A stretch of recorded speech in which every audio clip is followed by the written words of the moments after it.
বিধানসভা নির্বাচন যত এগিয়ে আসছে ততই যেন প্রকট হচ্ছে বীরভূম জেলায় শাসক দলের গোষ্ঠীদ্বন্দ্ব। তৃণমূলের গোষ্ঠীদ্বন্দ্ব নিয়ে এবার সাংবাদিকদের মুখোমুখি হলেন বীরভূম জেলা পরিষদের সভাধিপতি কাজল শেখ। তিনি বলছেন, এই বীরভূম জেলায় কোনো গোষ্ঠী নেই, শুধুমাত্র একটাই দল রয়েছে, মমতা বন্দ্যোপাধ্যায়ের দল। দেখুন বীরভূম জেলায় তৃণমূল কংগ্রেসের আমি সভাধিপতি আসন আছি। মাননীয় মুখ্যমন্ত্রী মমতা বন্দ্যোপাধ্যায় আমাকে দায়িত্ব দিয়েছেন বীরভূম জেলার উন্নয়নের স্বার্থে, সে কাজটা আমি করে যাচ্ছি। আমি নিজেকে মামাটি মানুষের একজন নির্ভীক সৈনিক হিসেবে মনে করি।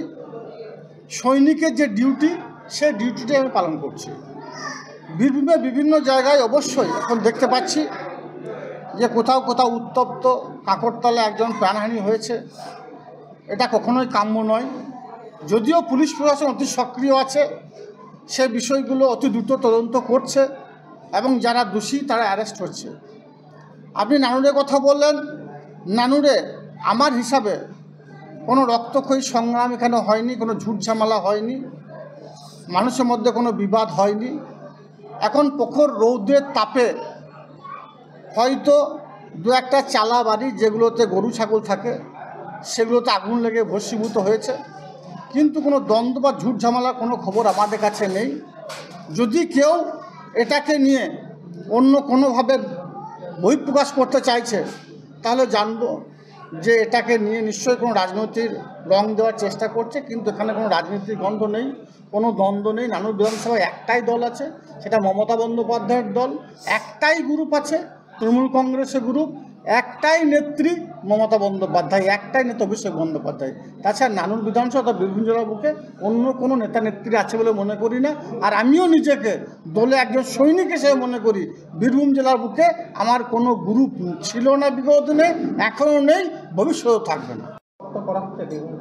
দেখুন, বিধানসভা নির্বাচন 2026-এ 2024-এ নির্বাচন আমরা করেছি বীরভূম জেলা কোর কমিটি, 2023-এ নির্বাচন করেছি। বীরভূম জেলায় কোনো গুলিবাজি বোমাবাজি হয়নি। এখন কোথাও কোথাও বোমাবাজি গুলিবাজি হচ্ছে, অস্বীকারের কোনো জায়গা নেই।